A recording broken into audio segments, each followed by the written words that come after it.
Right now at 5, thousands of untested sexual assault kits have been a problem in North Carolina for years. Tonight, WRAL breaks down the numbers. We'll show you which police departments have the most untested kits in the state. Plus, Duke University's Camp Kaleidoscope under scrutiny as new information unravels about inappropriate sexual behavior among young children. This evening, we hear from an expert about the psychological effect that could have on children. Plus, a dangerous deep freeze causing life-threatening conditions. We'll show you how plunging temperatures and ice are halting everyday routines across the country. This is WRAL News, your #1 source for local news. 15,000 sexual assault kits sitting on the shelves of police departments. Turns out the Triangle is the epicenter for those kits that could hold the keys to unsolved cases. Thank you for joining us. I'm Deborah Morgan. And I'm David Crabtree. WRAL's Cullen Browder joins us now with a closer look at these numbers. Cullen? Well, David, I looked it up. We were reporting on this in 2002. So whether it's a backlog at the SBI crime lab or those untested kits sitting on department shelves, this has been going on for many, many years. And we found that 2 local departments have the most untested kits in the entire state.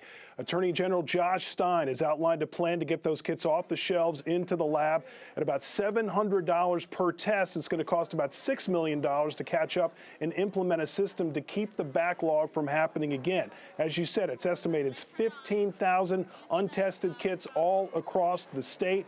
We went department by police department and found most Triangle agencies hold the most kits. Durham at more than 1,700 untested kits. Raleigh PD at more than 1,400. Winston-Salem has the third most at 1,399, and by comparison, Charlotte-Mecklenburg police report 499 untested kits. There are various explanations for this. It's cost prohibitive to test. Some of the untested kits might be connected to guilty pleas, or investigators said there was just not enough evidence to move forward with these cases. We reached out to both Durham and Raleigh PD for an explanation.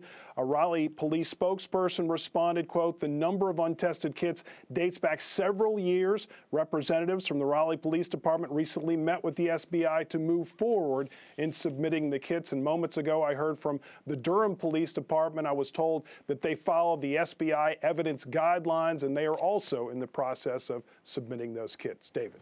And Cullen, no matter what the reason behind it, there's still many victims still waiting. Cullen Browder, thank you. We are still keeping an eye on cold temperatures across North Carolina. Some video here of a fountain at Cross Creek Linear Park in Fayetteville. Not cold enough to freeze, but we could see some freezing temperatures tonight. And the wind, a big problem in some areas today. People were bundled up at the Southern Farm Show at NC State at the fairgrounds because of the winds. WRAL meteorologist Mike Mays is here to tell us what the temperatures are going to be like this evening. Mike? Yeah, and those fountains and water bowls, your pets' water bowls, will freeze tonight because we're headed into a deep freeze, David. Take a look at the numbers out there right now. 42 after a high of 44. We were forecasting 42, so we're pretty close to our high today. 40 at Oxford, 39 right now at Roxborough. And David mentioned the wind. It has been creating a wind chill. The wind chill right now at the airport's 38, 40 at Southern Pines, 32 at Roxborough. And the winds will remain up through the evening, but after midnight, they should gradually die down. We've got another front coming by. We had one last night that brought the chill today. Here is our Arctic front. That's going to bring the coldest air of this little outbreak for later on tonight and during the day tomorrow. Not the cold air they're seeing across the Ohio Valley and the upper Midwest, but cold nonetheless. And there are the current numbers. It's 3 right now at Cincinnati and Kansas City, 13 below at Minneapolis. Their last wind chill check was 37 below. There's our 42 out at RDU. So if you're heading out this evening, once the sun sets, temperatures are going to drop off quickly. We're heading in for a long freeze tonight. Should be around freezing by 7 o'clock, and by 11, we're at 26. Morning lows will be in the teens. We'll outline how cold it'll be across the entire area coming up, David, and also tell you about a temperature turnaround. We could be in the 70s sometime next week. We'll let you know when coming up. Can't come quickly enough. Mike, thank you. Well, stay updated on the weather with the WRAL weather app. You can watch the latest forecast or check out the radar anytime. And you can receive weather alerts based on your location. The WRAL weather app is available for Apple and Android devices. Right now, as much as 85% of the continental U.S. is below freezing in Iowa. Take a look at this. There were conditions causing lakes and rivers to freeze. Don't think that's Iowa there. Maybe we'll see that a little later. By the way, some of the temperatures in Iowa were colder than they are in Antarctica. And in Chicago, there's a potential to break an all-time coldest temperature on record.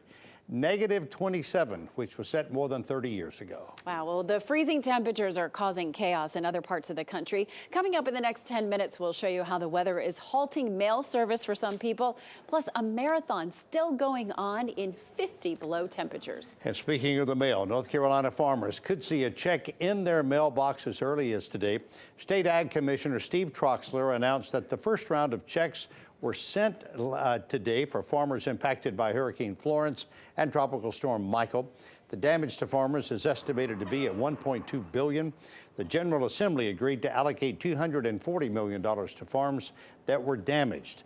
Today, $15.2 million was sent in checks to farmers, and we are told that's just the beginning. Lawsuits claim sexual abuse at a Duke camp intended to help sick children. The suits allege the campers left alone engaged in sexual behavior with one another. Camp Kaleidoscope opened in 1979. In July of 2017, the camp suddenly shut down after reports of the campers' behavior. Parents filed lawsuits against the camp in October of 2018 and in January of this year. WRAL's Adam Owens spoke with a psychologist about what parents can learn from this. He's live at Duke University. Adam? Duke University has had very little to say about those lawsuits and the allegations in those lawsuits. But as you mentioned, I did speak to a psychologist earlier today. She had a lot that parents should hear. For years, Camp Kaleidoscope met along Carr Lake in Vance County. It gave chronically ill children a chance to experience a sleepaway summer camp. But according to a series of lawsuits, when counselors were away, alleged sexual abuse occurred between campers. According to the lawsuits, it happened in July 2017. They claimed 4 boys between the ages of 7 and 10 years old were left alone in a cabin where some of them were later found performing oral sex on one another. The lawsuit is filed by parents of 2 children who say they were abused and parents of another camper who witnessed what happened. The boys involved had illnesses including brain cancer. Another was HIV positive, according to court documents. Well, it's really important for children to feel comfortable coming and talking to their parents. It appears one of the boys told his parents what happened. A lawsuit includes an email from the parent to camp organizers. Dr. Lindsay Oler, a psychologist with LePage Associates, is not connected to the case, but she says parents need to create an atmosphere at home where children feel safe sharing events like these. Making sure that the child doesn't feel like they're going to be lectured or critiqued for whatever they're going to bring to you. According to the lawsuit, one camper was the instigator of the sexual behavior, a kid who was not sick, but whose father worked at Duke. A dominant personality of a child can get a less assertive kid to do something that they don't even really want to do. So it's really important after an instance like this that all of the children be taught about appropriate boundaries. Camp Kaleidoscope closed in 2017. It's important to point out the lawsuits do not allege that any adults were involved in any of the sexual activities that were alleged. Duke University, as we mentioned, declined to comment. They cite the privacy of those involved. Deborah. Adam Owens live at Duke University. Thank you, Adam. And before we look at stocks for this day, this weather-related delay into us, Mecklenburg County schools in Virginia will be operating on a 2-hour delay tomorrow. Mecklenburg County in Virginia. Now we'll look at the markets. Good news from the Feds today. It says, as they said they were going to be patient about raising interest rates, the markets responded. The Dow up 435. The NASDAQ was up 150. That says 15. They were actually up 150 points. And the S&P was up 41. Sorry about those figures being off a bit there. North Carolina's December unemployment rates are in. Unemployment increased in 99 of the state's counties.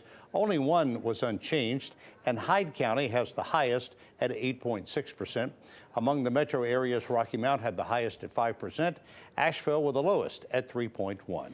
Bipartisan lawmakers in the House are proposing that the president and Congress should not receive paychecks when federal workers don't. They introduced the Solidarity in Salary Act on the House floor, saying federal employees shouldn't have to carry the burden caused by a dysfunctional government. The proposed bill would withhold pay from the president, vice president, and congressmen. The bill suggests the money be placed in escrow, then released after the government reopens. State Democratic lawmakers calling for a quick move toward Medicaid expansion.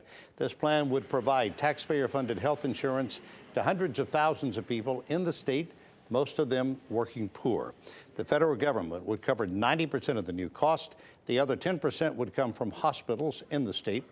The legislation now competing with the GOP-sponsored plan called Carolina Cares, which includes work requirements and increased copays. The North Carolina DMV may move its headquarters and hundreds of workers out of Wake County. The DMV is asking permission from the Council of State to sign a 15-year lease in Rocky Mount. The state received bids from 8 entities pitching 10 locations. The lowest bid was on Church Street in Rocky Mount. State DOT officials say some DMV employees are concerned. Today, we spoke to the North Carolina Senator Dan Blue about the potential move. And you're asking these employees to add on 2 hours roughly in commute time, hour and a half to 2 hours in commute time to go to these new jobs in Rocky Mount, that you're taking to Rocky Mount solely for the purpose of getting a cheaper lease. Annual costs at the site would be about $2.4 million a year. We're still waiting to hear whether or not charges will be filed in a crash involving a Wake County school bus. Sky 5 was over the scene about 7 this morning on Savannah at Daytona Drive on the south side of town. From Sky 5, you can see 2 cars in the bus involved. 5 people were in the car, 1 taken to the hospital with minor injuries. 6 students were on the bus. None of those students hurt. Emergency responders also at this scene of a crash in North Raleigh. This was at Lead Mine Road about 8:30 this morning. When the crews arrived, as you can see, they found a vehicle on its roof. Unclear what caused the crash. No reports of any injuries. Some neighbors now are pulling together to lift up their corner of North Carolina. You don't see a group of concerned citizens come together like this very often and make things happen in the community. We'll show you how a rural community is working to bring better Wi-Fi service to their area. And what about participating in a marathon when it's 50 below? No, thank you. The group of more than 60 did just that. Ugh. And are you unknowingly serving your child arsenic and lead? A new study found potentially dangerous levels in juice. Tonight, 5 on your side's Monica the Liberty shows us which juices are of most concern, what you need to know to protect your family. That's tonight at 5:30 on WRAL News. It's Chicago Wednesday on WRAL. The action starts with Chicago Med at 8 and continues with Chicago Fire at 9 and Chicago PD at 10, followed by WRAL News at 11. You're watching coverage you can count on with WRAL News. More on the weather now, as millions across the Midwest and Northeast are still dealing with dangerously cold and icy conditions. The storm now blamed for at least 7 deaths, 5 on roads in Kansas and Missouri. And in northern Indiana, a town mourning the loss of a young police officer and his wife. The newlyweds died in a crash blamed on the weather. The officer had been with the department for just over a year. His wife was studying to become a teacher. The winter storm is prompting the Postal Service to suspend delivery operations in 10 states. Those states include Minnesota, Wisconsin, Illinois, and Missouri. Retail operations at local offices are staying open, but may be limited. Amtrak is also canceling all trains in and out of Chicago today because of the deep freeze. And some runners in Minnesota are braving the cold, and some, maybe all, may call them crazy. Ultra marathoners plan to compete their race despite running in a wind chill of -52. Look at that. The Arrowhead race is a 135-mile course. Participants can run, bike, ski, or sled. Out of the 64 that began, 6 had finished at the last check. Many others dropped out. They have until 7 tonight Central Time to reach their destination. And parts of Ohio are offering warmth and comfort to bitterly cold Cleveland. Coats, scarves, and gloves are tied on fences along the city. I love that idea. That's great. It's intended to help the homeless or people who just need help keeping warm. Wind chills there, about 20 to 30 below. The idea for the walls come from a woman who was once homeless herself. A great gesture there. Well, take a look at this video from Wisconsin. A dad wanted to show his son what happens when you throw boiling hot water into the freezing temperatures right into the air. There they go. You see it turns right into a snow cloud. It looks like something Mike Mays would have done when he was a kid. According to the dad's social media account, his son was impressed with the experiment. But I'm impressed with the experiment. That is, just make a cloud. Okay, to tell you how dorky I was as a kid, because you know in Miami it never really got all that cold. Right. No. So what I did is we had a rag in our backyard that we used to wipe down a table with. I wet it, put it on mom's clothesline overnight, and I woke up the next morning and it was frozen. Yes. Because we got down to 32. That doesn't happen that often down Not there. very often. What a great experiment. But that's something you can Science do. in the at making. Thing. And here you are now as our scientist. Yeah. So, Pretty neat. yeah, because How's that rag? it was pretty nasty. It was pretty nasty. But yeah, cool to see. And again, it doesn't get all that cold down there in Miami all that often. But yeah, around here it's cold.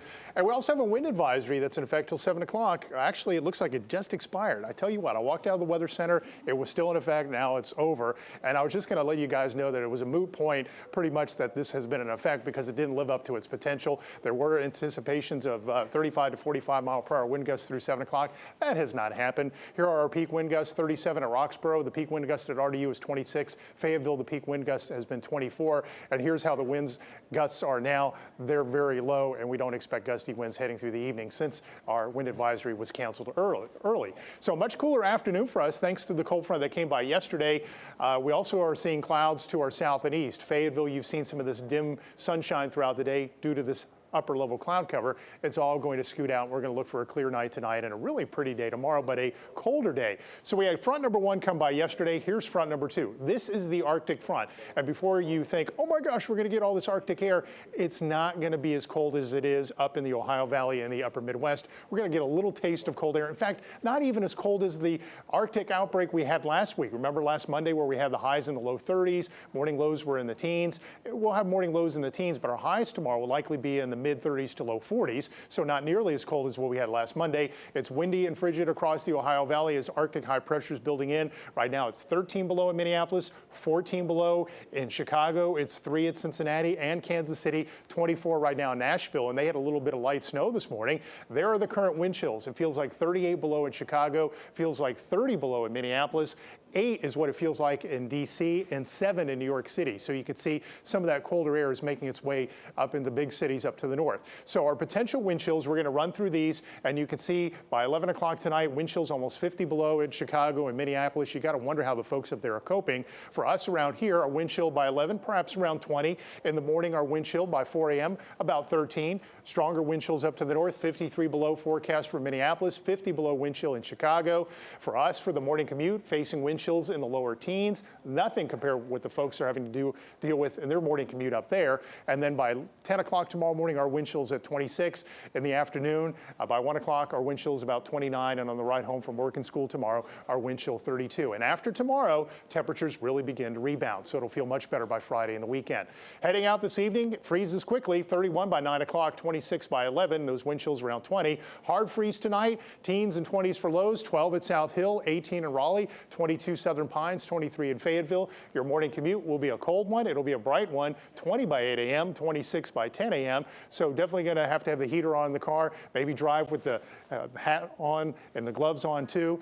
37 for our high tomorrow, 42 at Fayetteville. So yeah, it's colder than today, but not as frigid as last Monday. And look at this. Look how we warm up. 53 Friday, near 60 on Saturday. If we don't do it Saturday, have a better chance of doing it on Sunday. We've tailed back the chance of rain to nothing on Sunday with partly cloudy skies now. 65 Monday, and we have the potential to reach the 70s Tuesday and Wednesday of next week. We have some David Crabtree weather next Tuesday and Wednesday. So we go from winter on Thursday to feeling a whole lot like spring by next Tuesday. And like you're saying, some of the really cold parts of the country right now are even going to be in the 60s. St. Louis could be in the 60s next week. What a roller coaster. Stuff, yeah. Thanks, Mike. Coming up this afternoon, rural counties in North Carolina now facing some service issues. We'll let you know how neighbors are banding together to bring broadband to their back roads. And tonight at 6, dozens of families complaining about thousands of dollars they have spent on service dogs that weren't properly trained. Tonight, we talk with the owner of the company who's responding to the criticism. You're watching coverage you can count on with WRAL News. Despite an ever-growing population, North Carolina is still largely a rural state where many communities have no high-speed internet. Their quality of life is struggling and needs a burst of energy. WRAL's Brian Mims has the story of some neighbors in northeast Franklin County who are banding together to show rural charm and economic growth can beautifully coexist. Rural life has a certain glow about it. Light traffic, open land, solitude. But with that glow comes some glaring frustrations. Welcome to the Summit on Revitalizing Northeastern Franklin County. That's why this crowd is shuffling inside Redbud Baptist Church after sundown to hear talk of hotspots. With wireless technology, and maybe get a sample of hot salsa. Because we grow our own peppers. Melissa Hodges grew up here in northeastern Franklin County. Now she's growing a business called Tastin' Jamaican. If only her internet service had as much zip as her salsa. Right now, you can't even come in this area with a cell phone and get service. We have very little or slow internet. One of the hang-ups of rural life that Jim Foster and a neighbor figured they might find an answer to. Let's see if we can do anything to kind of revitalize, rejuvenate the area. In the summer of 2017, they met in his buddy's kitchen. Well, by the third meeting, we had his house full. Now their state representative shows up and speaks up. And let us continue to be agitators and irritators until the county commissioners get sick of us. At this gathering, called a summit, a tech consultant for the county commissioners PowerPoints his way through how to bring broadband to these back roads. Another big item on the menu is to promote the farm-to-fork movement. Putting what local farmers grow into what local restaurants serve. The group is also working to cultivate agritourism and encourage younger generations to follow the plow. And one of the things that I note that's lacking is that there is no one interested in farming and trying to bring that love of farming back. But it has to be profitable. You always have the naysayers, I guess. But I think we've proven that a group of concerned folk can make a difference. And really, that's the way neighborhoods change. It's the way this rural corner of Franklin County can keep that glow. Brian Mims, WRAL News. The group is working with a consultant on several broadband proposals from northeastern Franklin County. They also plan to put Wi-Fi hotspots across the area. NC State says it's found its new athletic director. Boo Kerrigan was most recently director of athletics at West Point. His first official day on the job is May 1st. His base salary, $525,000. He follows Debbie Yao, who was hired by the state in 2010. She announced last fall that the 2018-19 academic year would be her last. And a drone made by a Triangle company will be used for Super Bowl coverage this weekend. CNN is using the tethered drone made by Vector Aerial based in Apex. CNN will use it to collect footage for pregame and postgame news. The drone's company president, Luke Lehman, is a North Carolina native and was a pilot with the U.S. Air Force. Gerald Owens is here now with what's coming up at 5:30. Gerald? Deborah, coming up, intense moments at a local elementary school. A bomb threat at a Fort Bragg elementary school creates some scary moments for students and staff. It's a student who said he had an IED, an improvised explosive device, in his backpack. How the military responded to the situation. Plus, a man watched as his car turned into a fireball the moments after it plunged down an elevator shaft and burst into flames.